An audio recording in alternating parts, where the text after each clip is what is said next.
Today, I'll guide you on how to create deep fakes at no cost. Let's begin. Firstly, look for the Google Colab Roop's link online or click on the Roop link provided in the description. Next, execute the first cell. Once that's done, follow my steps. You'll need to upload the source image and the target image or video into the Roop folder.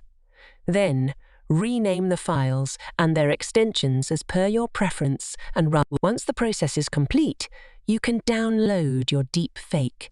See, it's very simple. Thanks for watching. Please like and subscribe.